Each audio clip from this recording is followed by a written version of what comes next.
Jail में बंद कैदी की पत्नी को चाहिए बच्चा तो कोर्ट का खटखटाया दरवाजा और कहा कि पति को छोड़ दो, मुझे अपनी सूनी गोद भरनी है। मामले में कोर्ट ने भी सुना दिया ऐसा फैसला कि अधिकारी भी रह गए हैरान। कोर्ट ऐसा फैसला देगा ये उम्मीद ना तो कैदी को थी और ना ही पत्नी को। इस अजब गजब मामले में कोर्ट के रुख पर कहीं गुस्सा तो कहीं समर्थन का दिख रहा आलम। कैदी की पत्नी बोली, ऐसे कानून को सलाम है। अब तक आपने स्वास्थ्य लाभ के लिए पैरोल के लिए अदालत में बहस होते देखी होगी। बेटा या बेटी की शादी के लिए कैदी को जमानत मिल जाए इसके लिए पैरवी होते देखी होगी। लेकिन आज एक ऐसे मामले से हम आपको रूबरू करवाएंगे जिसमें कैदी की पत्नी ने सूनी गोद को भरने के लिए बच्चा पैदा करने के लिए जेल में बंद कैदी पति को रिहा करने की गुहार कोर्ट के सामने लगाई। जब ये मामला कोर्ट पहुंचा तो सुनवाई करने वाले जज भी माथा पीट रहे थे कि किन कानूनी नियमों के तहत तर्क को स्वीकार किया जाए और किन नियमों के तहत कैदी को छूट दी जाए। आखिर में कोर्ट ने जो फैसला सुनाया उसे सुनकर तमाम लोग हैरान रह गए। जो कोर्ट में थे उन्हें भी समझ नहीं आ रहा था कि आखिर क्या किया जाए और जो कैदी के सुरक्षा कर्मी थे कि ऐसा फैसला कोर्ट कैसे कर सकता है, वो सुनकर हैरान थे। बात सिर्फ यहीं तक थम जाती तो अच्छा था। कोर्ट का आदेश सुनकर कैदी की पत्नी भी बोलने लगी, सलाम है ऐसे कानून को। मामला केरल से सामने आया है, जहां हाई कोर्ट ने आजीवन कारावास की सजा काट रहे एक कैदी को 15 दिन की छुट्टी दी है।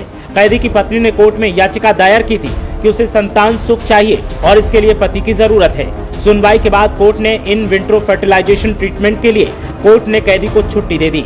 न्यायमूर्ति पीवी कुन्नीकृष्णन ने दंपति की सहायता करते हुए कहा कि जब एक पत्नी इस तरह के अनुरोध के साथ अदालत में आती है तो वो तकनीकी पहलुओं पर इसे नजरअंदाज नहीं कर सकते।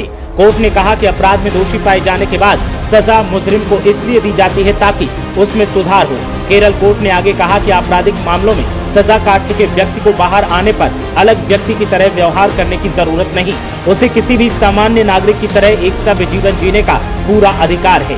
इसीलिए मेरी राय है कि अधिकारियों को याचिकाकर्ता के पति को IVF ट्रीटमेंट जारी रखने के लिए कम से कम 15 दिनों की छुट्टी देनी चाहिए। कोर्ट ने तमाम प्रक्रियाएं पूरी होने के बाद 2 सप्ताह के भीतर कानून के मुताबिक IVF ट्रीटमेंट से गुजरने के लिए व्यक्ति को छुट्टी देने का निर्देश दिया। इसके साथ ही दंपति को राहत देते हुए अदालत ने ये साफ कर दिया कि तत्काल आदेश को सभी मामलों में एक मिसाल के रूप में लेने की जरूरत नहीं है। इसके साथ ही दंपति को राहत देते हुए अदालत ने यह भी स्पष्ट कर दिया कि तत्काल आदेश को सभी मामलों में एक मिसाल के रूप में लिया जाए। उन्होंने कहा कि प्रत्येक मामले पर उसकी योग्यता के आधार पर विचार किया जाना चाहिए। दावा कितना सच्चा है इसे देखना जरूरी है। दोषी जेल से बाहर निकलने के लिए इसका उपयोग नहीं कर सकते हैं। प्रत्येक मामले पर दावे की वास्तविकता के आधार पर विचार किया जाना चाहिए।